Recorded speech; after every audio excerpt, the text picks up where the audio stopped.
The first case of DIVOC ONE appeared in the early 1950s in a small village in Eastern Europe. It began innocuously, a cough here, a fever there, but soon entire communities were falling ill. The disease spread like wildfire, crossing borders and oceans with alarming speed. Panic ensued as scientists and governments scrambled to understand this new, deadly virus.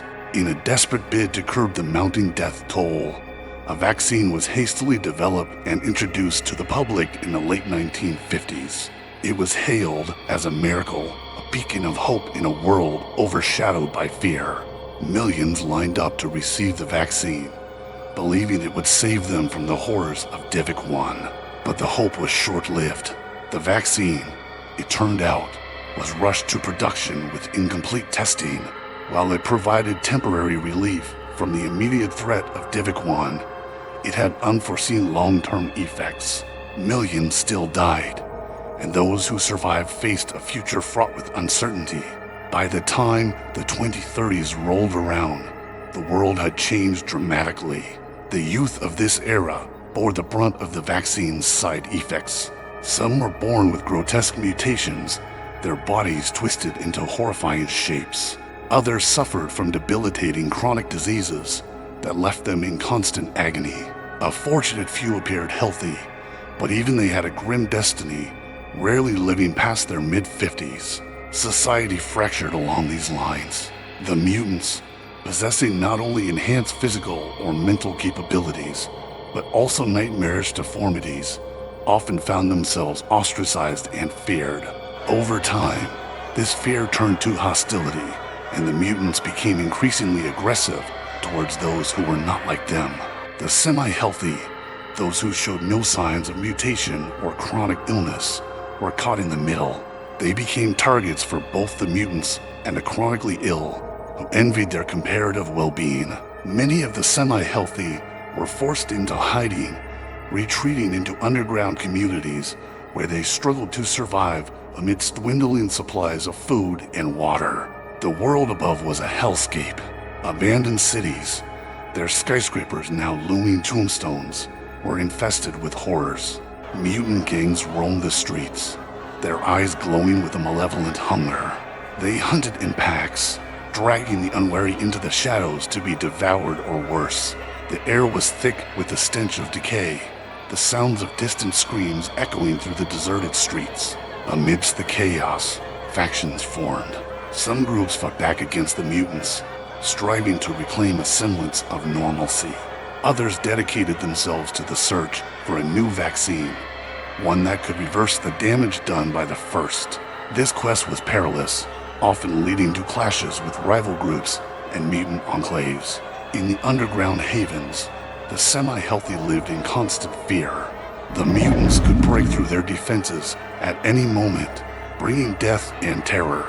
Children whispered stories of the night crawlers, mutants who could slither through the smallest cracks to snatch them from their beds.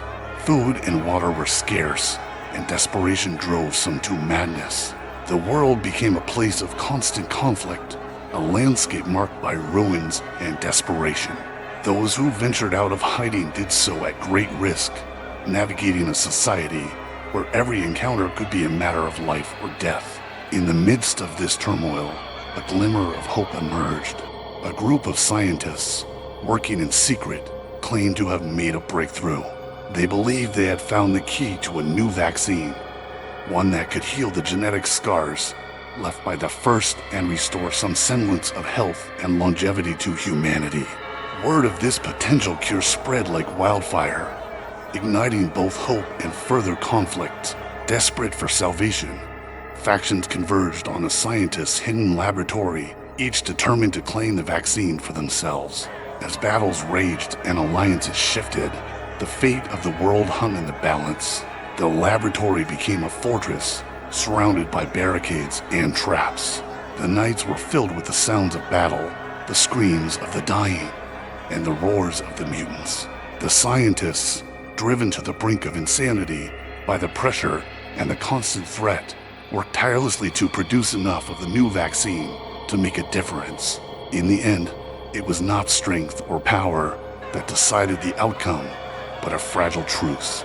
Recognizing that continued fighting would only lead to mutual destruction, the factions agreed to work together, pooling their resources and knowledge.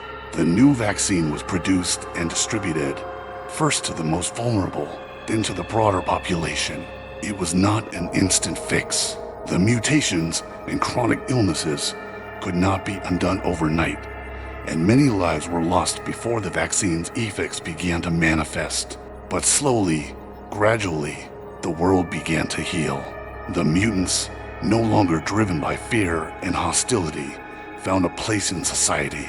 The semi-healthy emerged from hiding, reclaiming their lives.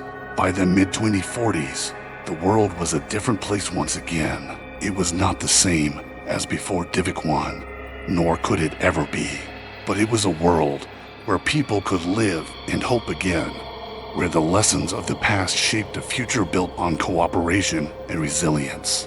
The DIVOC ONE era had left its mark, a testament to humanity's capacity for both destruction and renewal.